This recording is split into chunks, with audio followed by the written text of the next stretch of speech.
Hello everyone, Mr. Cueca here again, and welcome to our first lesson. As I said in the introduction, this course is divided into a few categories, and in the category of methodology, of teaching methodology, which is the main aspect of the course, where we're going to teach you and give you the tools to become a better teacher, we will be covering 10 teaching tools or instruments or techniques, doesn't matter how you want to call them.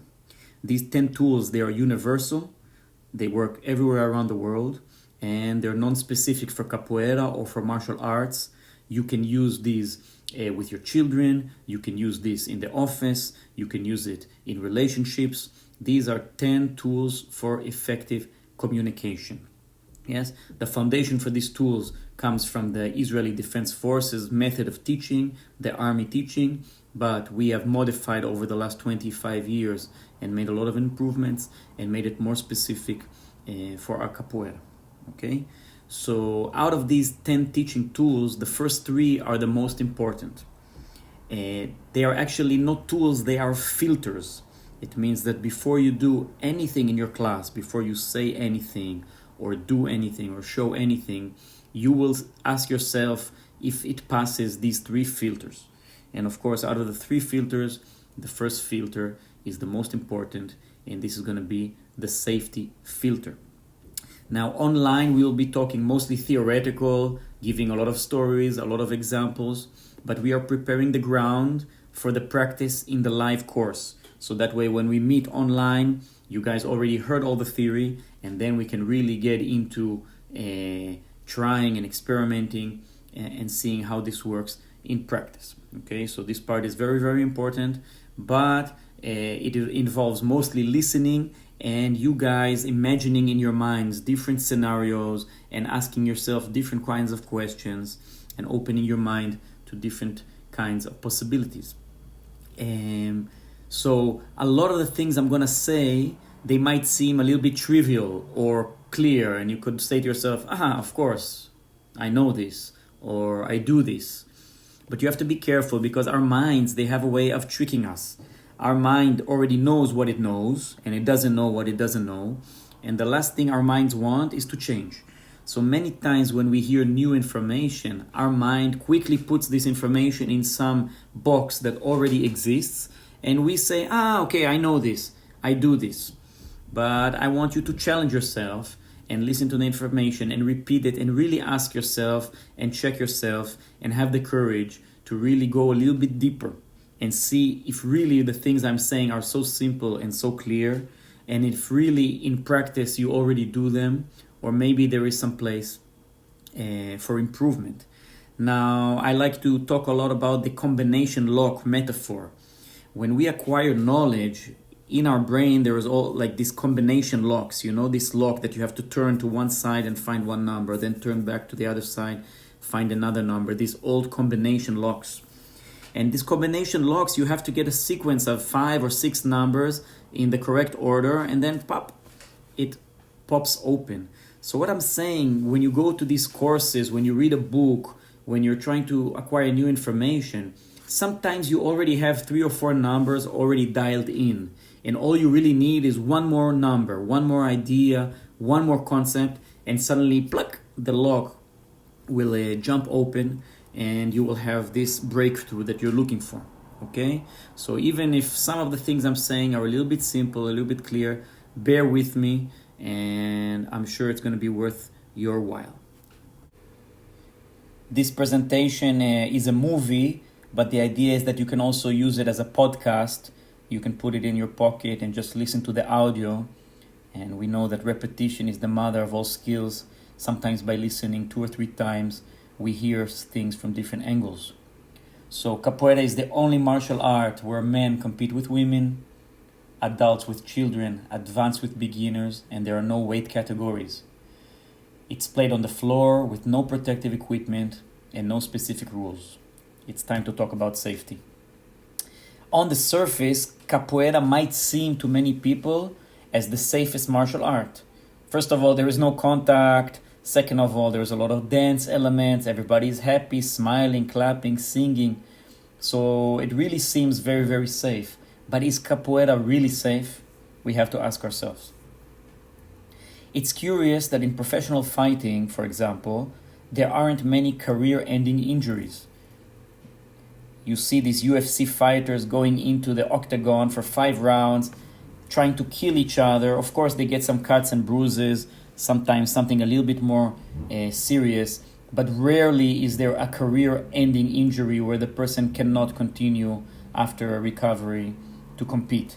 And in capoeira, we do see these. Yeah, I personally have many friends, and I've heard many stories about students of my colleagues that for many different reasons, many different injuries, could not continue to do capoeira. And why is that? I'm curious. I try to think about it. Well, of course, the professional fighters, they are professionals. They train every day, 8 hours a day, different aspects of physical preparation with different coaches. They are at a peak of their physical preparation. And when they step into the octagon, they know what's going to happen. They know the person in front of them is going to try to kill them. So they are at a different state of awareness. Yeah, they're totally in focus, adrenaline pumping. And that's maybe the biggest difference between a professional fight and capoeira. In capoeira, many times the atmosphere is casual. It's not serious. People are smiling, people are laughing. And sometimes suddenly something changes, or suddenly somebody slips, and then we have a big injury. Also, the people doing capoeira, most of them are not professionals. Sometimes it's the first physical activity they've done in their lives or in a long time. And they're not even aware of the dangers that could happen. And many times they are very enthusiastic and they want to push themselves farther than they should. And that's why we see different kinds of injuries. The truth is we don't have such good statistics in capoeira world. First of all, because we're not competitive and there's no money in it. Most capoeira teachers are amateurs. They don't really keep too much statistics of how many students come in, how many students leave, why they leave. So we don't have these statistics. But I'm sure that if we improve the safety aspect of capoeira teaching around the world, we're going to have a lot more capoeiristas. So safety is absolutely the first filter and the most important foundation of teaching. A safe atmosphere is the fertile ground where the teaching process begins. Without a safe atmosphere, we cannot start to do anything. The key phrase here that Mestre Idan always taught us is a student must come to class healthy and go home healthier. This is so simple, so practical, and yet many times we forget it. Of course, safety is not only at the physical level. There's many different aspects of safety. There is psychological safety and emotional safety. But since this is the level 1 course, we're going to be focusing on the physical aspect. Just like in capoeira, there is philosophy and there is art and there's traditions, but you cannot get into that before you teach the movements. So the physical is the door to everything else. Every teacher, I know at least, wants more students, not less students. Well, the only way to have big groups is to have a safe atmosphere. Every teacher I know wants better students, not worse students. Well, the only way to have good students is to have them training more and more, and the only way they can train more is if they are healthy and they're not getting injured. Because if every time they have to quit for 2 weeks or for 3 weeks, go get an operation, their training process is interrupted. And every teacher I know wants students to stay with him longer, not shorter. Of course, we prefer our students to stay with us for 8, 9, 10, 15 years to become our community, to become our colleagues, to become our friends, our family. And the only way for this to happen is to keep our people safe. All injuries are bad for everyone. For the student that got injured for sure, for his colleagues, also his friends, and for the teacher. But before we get into that, let's understand what are the most common injuries that you're going to encounter. So we can put them into 2 major categories. We have traumas and we have overuse injuries. Also, these traumas and overuse injuries, they can be either self-inflicted, which means the person did it to himself, or it can be inflicted by other, like when you're playing with somebody. But nevertheless, in all kinds of injuries, the teacher can do a lot to avoid or to minimize the risk of injury. Traumas are one-time accidents. Getting kicked in the face, falling on your back, twisting an ankle, things like that. Some of the most common traumas are inflicted by others during the game or during practice in pairs. But there is also self-inflicted traumas that are very common when we are learning acrobatics, for example, and we land improperly. It is relatively simple to avoid traumas or to minimize the risk of traumas, but this requires a high level of professionalism, understanding the materials, knowing how to break down the techniques, knowing how to do a proper warm-up, knowing what are the prerequisites for every exercise. That means, what do I need to know before I can learn the bigger exercise? Splitting up the pairs correctly, spreading out the people, positioning yourself in class. These are all things we're going to talk about in the next weeks together. Overuse injuries are injuries mostly self-inflicted, which I do to myself by repeating a movement over and over and over. Just like when I tie my shoelaces in my shoe every morning, I tie the shoelaces, and one morning I pull the shoelace and it rips, even though I pulled it in the same power that I've been pulling it every morning. This is the overuse injury. This shoelace has been rubbing against the shoe every day, creating small tears, and then one day the shoelace rips. A very common example of an overuse injury in capoeira is knee injuries that are related to negativa, because the negativa, especially the modern negativa, is not a natural movement. It requires very, very strong legs and flexible legs, and most people coming into capoeira today don't have the physical preparation or the knowledge, and the teachers don't know how to dissect the movement and how to simplify it or prepare the student. So we see somebody training a year capoeira, 2 years capoeira, and usually on the third year we see many meniscus operations. The tricky part with overuse injuries is that they happen over time, over a long period of time. And then many times the person that gets injured, he doesn't connect his injury with the cause of the injury. Maybe he thinks, something is wrong in my genetics. Maybe I'm too old. Maybe I don't know what. He doesn't connect the fact that he got injured to the fact that maybe the methodology was not correct. And also the teacher doesn't connect the fact. The teacher will say, this guy, he's too overweight. Or this guy, he's just genetically not prepared for capoeira. But we have to be very careful and we have to reanalyze this, because capoeira is for everybody. But are we teaching capoeira in a way that is for everybody?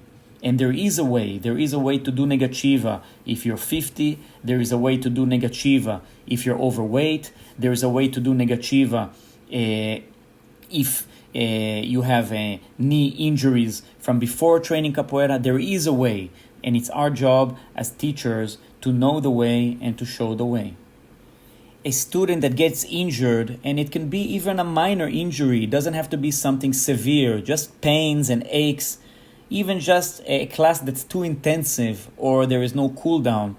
So for a student like this, the possibility of him returning to the next class goes down. Many injuries are the end of the person's capoeira career and sometimes the end of his whole sports career. Injuries severely affect our motivation. When we don't feel safe or there is a fear that things might go wrong, our motivation goes down. When our body doesn't feel good, our motivation goes down. And in general, it's really hard to learn when we are in an unsafe environment, because our fight or flight mechanism kicks in. It's hard to concentrate on proper technique and proper form when we have to survive. As a teacher, having a high injury rate in your school doesn't make sense. at all. Yeah, people don't train consistently, people drop out, and eventually you create for yourself a bad reputation. Some injuries, severe injuries, can lead to legal problems, to a waste of a lot of valuable time and energy with legal demands.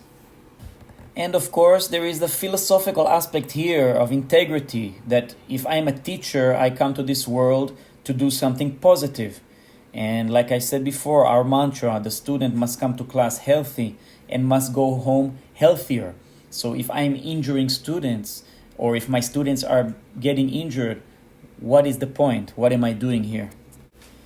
In order for us to deal and reduce the amount of injuries in our groups, we need to understand and consider the many factors that lead to injuries. So we're teaching a group class, but this group is made up of many individuals, 10, 15, 20, 30 individuals. And every student is a unique person that has a different health condition, pre-existing health condition, a different level of focus, concentration, different level of enthusiasm, and different level of confidence and previous experience. So when we start to combine these different individuals with each other and with capoeira, this leads to many different results. So of course, when it comes to health conditions, we want the students, when they come to class, to tell us if they have something, some condition that we need to know about. But we cannot only count on that. We have to have a conversation with the students. We need to get to know them. And we also need to analyze them with our experience, with our eyes, and see their body language. The focus level can vary a lot depending on the day the student is having and depending on the intensity of your class. I know that it's very common sometimes to do a lot of intensive physical preparation in the beginning of class, but then maybe the students get too tired, and then when you go to teach some new technique or new exercise, which is a little bit hard and dangerous, the level of focus is not there. So there is a way of planning the class in a more safe manner. Enthusiasm and confidence, these are very, very important, because actually too much enthusiasm, too much confidence can lead to injuries, and also lack of enthusiasm and lack of confidence can lead to injuries. And especially when we pair up somebody that maybe have a lot of confidence with somebody that doesn't have so much confidence, then there is a higher risk to injury. When it comes to the instructor, there are also a few factors we need to consider. First of all, of course, the experience of the instructor. Yeah, I have a funny saying that, yes, shit happens sometimes, but statistically, shit tends to happen more to inexperienced teachers than to more experienced teachers. I will tell you a story that when I started teaching my group, it looked like some kind of mummy museum from Egypt. You know, the mummy groups where everybody is bandaged up, all the hands are bandaged and all the ankles are bandaged and the heads are bandaged. And you walk inside and it looks like everybody are mummies. Well, that was, of course, had a lot to do with my experience. I was learning how to teach. I was very, very young. And I'm happy to say that today, for many, many years, my classes are almost injury-free. Yeah, I cannot remember when the last time that we had an injury, or a serious injury. For sure, I don't remember. And even when we make very big events, I'm talking about 500 people playing capoeira for 3-4 days in Goa on the beach or in Russia, there is practically no injuries, because our experience brought us to a place where we can plan and do everything to avoid these things. So planning is the second factor when it comes to the instructor avoiding or reducing injuries. You know that we say professionals plan, amateurs, they react. Amateurs, they tend to be like firefighters, yeah? When there is a fire, the alarm sounds off, they run, and they try to put on the fire, and they're all the time running around putting out fires. But the real professionals, they plan and prevent the fires from ever even happening. When you are planning your class, your activity, your event, you all the time have in your mind this scenario. What can go wrong? What can I do before What can I say? Teachers, they're just humans, and all of us have moments where we have more focus and less focus, and most of the injuries tend to happen in moments where we lose attention, when we lose focus. Especially nowadays, if we let ourselves get distracted by phones or by parents or by Instagram and stories. But a good teacher during class, he is 100% focused, super attention on everything that happens in the room. The last factor that has to do with the teacher is a very important factor also. It has to do with our ego. This is very, very complicated, but through a process of personal development, we must recognize when our inner voices are pushing us to make wrong decisions. I immediately remember a recent trip to Brazil where I visited a roda that had many high-level capoeiristas from different groups. So as you can imagine, there was a very intense vibe. The egos were very high, games were very fast, very dangerous. But actually, the atmosphere was very, very good, and people played for 2-3 hours capoeira. The games were strong and fast. But I remember even talking to my friend that was next to me in the roda, and I said, man, I can't believe nobody got injured in this roda. And just when I say these words, the master that was leading the roda, he stops the roda and he decides to announce a competition for a t-shirt. The prize is a t-shirt for the most beautiful takedown. And he starts the roda again, and literally in 10 seconds, there is already the first injury. And in less than 1 minute, there is a very severe injury that requires the roda to be stopped and for somebody to be taken to the hospital with an ambulance. So I analyze this situation over and over, and I say, what for? For a t-shirt? What is the point? Was it worth it, this whole roda, if somebody had to go to the hospital? And I think this has to do a lot with the egos of the players, with the egos of the teachers, of the masters. And this is something we must address if we want to reduce injuries. The next factors we will talk about have to do with our training area and the equipment we use.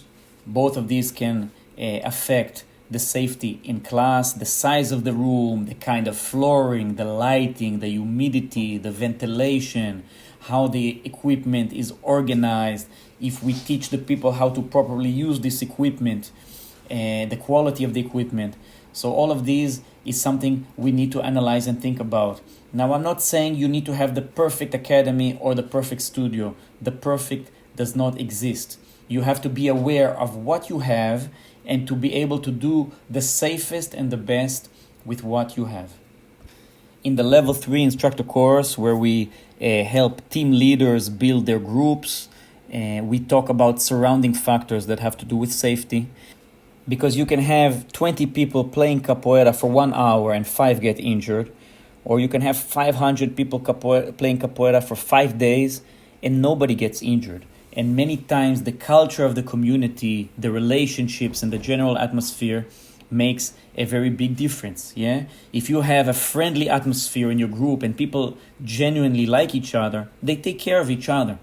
Yeah, and if the culture of the community is to have fun and to enjoy, then when somebody passes the line, the community regulates him.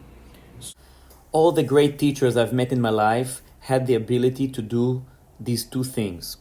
One is to put themselves in the place of a student and to see the situation from the eyes of the student. This is called empathy, and all the great teachers in the world, they have this empathy. And the second thing is to ask a lot of questions and to ask the right questions. So good teacher all the time asks himself questions, and by searching for this answer, he improves and improves. So here are a few questions for you to consider. From where does the student learn the safe technique, and how does he learn it? How do you discover the student's background and specific limitations? How does safety look in real time? Who monitors safety during an exercise, and how does he do it? What happens if? Who to call? Where to go? What is your emergency plan? So go back, listen to these questions, and meditate on them, and we will have discussions about them in the future. When analyzing a specific technique from a safety point of view, we want to make sure that we understand how this technique is ideally performed. It is even better, of course, if we can ideally perform the technique, but at least we must have a perfect picture or a video in our mind, understanding how the ideal technique looks. Then we analyze it and understand what are the main risks of this technique. Every technique has a risk of trauma and a risk of overuse when the person will not perform it correctly, and we must understand that he will not perform it correctly in the first few repetitions, maybe first hundreds of repetitions. We cannot expect the students to perform perfect from the first repetition, just like we never perform perfect. So is this a technique that has more risk of a trauma? Let's say if I'm teaching some kind of acrobatic move or floreo move, and if the person loses balance or bails in the middle, he might fall on the first time and have a trauma. Or is this a technique that has more a risk of overuse, that he will do it many times, but if he doesn't do it correctly, he might injure himself? What are the limitations for this move? Certain movements have limitations. There are some movements that I can only teach with certain kind of equipment, and if I don't have this equipment, I will not even try to teach it. Not that it's not possible to do. I learned how to do a backflip on the floor, but for my students today, this is not a possibility. If I don't have the right mattresses, the right equipment, I will just not teach it. Also, there might be some physical limitations. If the person is not able to do something before, then he cannot open the door to this technique. So there is a minimum amount of preparation needed for certain techniques. Let's take Jenga, for example. Well, we're going to see this week that Jenga is the closest thing to walking. And since the people walked to your class, it is safe to say that they can do Jenga, because basically it's the same dynamic of movement. So we can say that for Jenga, especially for the beginner Jenga, simple Jenga, there's practically no limitations. But then when we start going for kicking, and especially for floreos and acrobatic movements, there's going to be a minimum level of preparation needed before we can teach certain things. People are going to come with different experience, with different kinds of knowledge, different kind of physical abilities, and we need to know how to consolidate this into a safe atmosphere. It is safe to say that if somebody cannot stand for a few seconds on one leg because his balance is not developed enough, then it's going to be very hard for him to perform a kick, which actually requires standing on one leg. If somebody cannot put his hand on the floor because of flexibility issues or something, then of course he will not be able to do a cartwheel or a handstand right now. And it is our job as good teachers to create a process where he can slowly open up the doors to these techniques. So everything I've said until now is pretty logical and pretty simple. But then some of you are already starting to understand the complication. How do I work in a group where there is beginners, intermediate, and advanced, or different ages at the same time? How do I plan the class to make sure that everybody can do the same techniques, or how do I prepare them? So now it starts to become interesting how you integrate these different aspects of your class and create a safe atmosphere. So everything is fine until something goes wrong.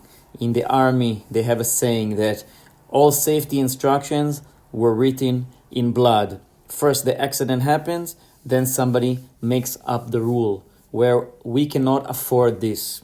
Okay? We need to be professionals, we need to plan ahead, and it's so easy just to think a little bit forward, understand what can go wrong, and make a checklist, and just have peace of mind. So here's a few things you need to check off your list in your academy. Simple. The fire extinguisher and the evacuation plan. This is the law in all countries, I'm sure. You must have it. You must know where it is. Everybody must know where it is. Your staff, your secretary, the parents, it must be clearly marked. First aid training and a first aid kit for your staff. Okay, it's very, very important. In Israel, in the big course, it's mandatory, but in countries that it's not mandatory, you guys have to be professional and go out and get it. Today it's easy, you have great options online as well, but it's something that has to be done at least once a year to make sure that people know how to deal with first aid situations. Insurance, okay? So in Israel, as an example, we have two kinds of insurances that we need as teachers. One is a third-party insurance and one is a professional liability. Okay, so I'm not going to get into a long lecture here about kinds of types of insurances, but you need to check out the law in your country, and it's really, really important because you can work your whole life and a small accident, you can lose everything. Unfortunately, we know some colleagues, we know some friends from martial arts communities, big masters, that one small accident and they lost their house, their academies, and basically their whole life's work goes down the drain. You and your staff, everybody working in your academy, need to have a list of emergency numbers, hospitals, police, fire department. So all of this is dialed in and nobody has to start looking for it when there is a problem. You need to know the location of the closest emergency room. And not only the location, but also you need to understand your scheme for taking people in these situations. Are you going to take the student in your car? Are you going to call an ambulance? Is a friend or a senior instructor going to help in this situation? So it's very helpful to play a game with you and your older students or your instructors and helpers. You play a scenario game. Okay, somebody break his nose. What do we do? Somebody dislocate his elbow. What do we do? There's a fire alarm in the building. What do we do? Okay, all of these scenarios should be played out like a game, and it should be very clear to everybody knows where to go, what to call, what to say to the people, and you take care of this scenario. So God forbid, if one time it happens, you guys are dialed in like a army unit. All students should sign a declaration of health, and in some cases you might want them to have a doctor sign off that they can train. You don't want to find out that somebody have epilepsy when he's climbing a rope 4 meters off the ground, or somebody have some problem and suddenly he does something in class and now you find out about this problem. So of course we want to know about these things beforehand. There should be very clear safety instruction for the students, and there could be a safety instruction document specifying exactly how we behave in class, arriving on time, wearing what we wear. Are we allowed to have earrings? Are we allowed to have necklaces? How are we supposed to dress? Are we allowed to train if we miss the warm-up? Okay, there's a lot of small things that go into this subject that seems simple, but once you start digging into it, you see that there is a lot of complexity. Now, yes, you can just float around and wait for accidents to happen, and once the accident happens, you can deal with it, and then you can make a new rule or something. But I think that the really good teachers, they learn from their own experience, but they mostly learn from the experience of people that came before them. Okay, so we don't want you to necessarily repeat all the accidents and all the problems that have already happened in capoeira. For sure, some stuff is going to happen that we haven't even thought about. Okay, but it will be really, really good if people learn from the experience of those that came previous to them. You would be surprised, but so many people coming to train capoeira, they don't understand that it's a martial art. They don't understand that there is a risk. They don't understand that these movements can be potentially dangerous to them. And if something happens, they get really, really offended and really, really surprised.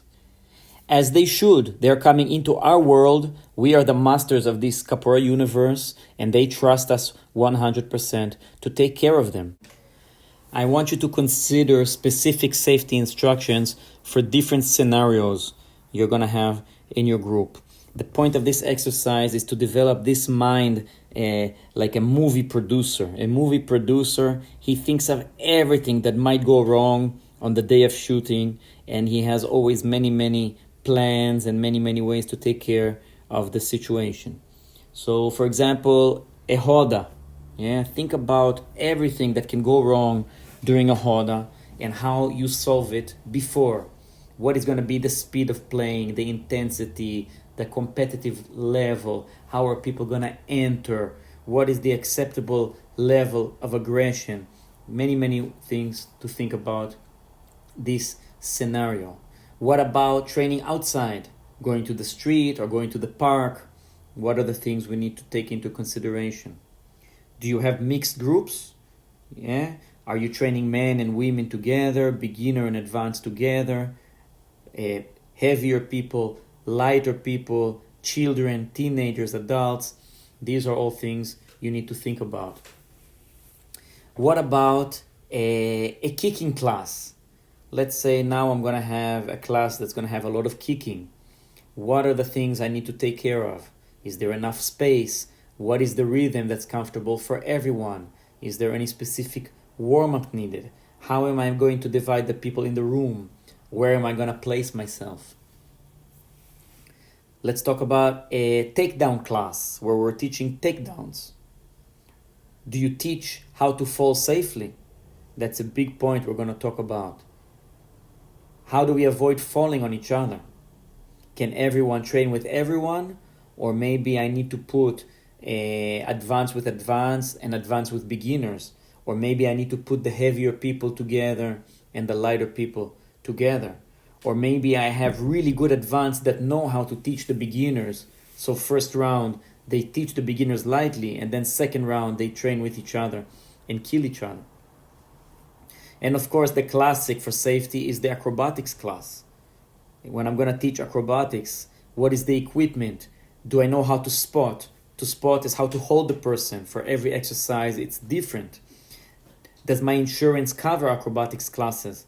Or maybe this requires a total different kind of insurance. So I want you to run in your mind all the different scenarios and see what you come up with. So to summarize the safety subject, of course we all want to have inner peace and to be able to teach capoeira with a peaceful mind. But in order for that to happen, I want you first of all to get a little bit paranoid. Okay? Good teachers have to be paranoid and worried in the beginning so that afterwards they can have peace of mind. So I want you all the time to have the devil on your shoulder asking you questions. What can go wrong? What did I miss? Did I do enough?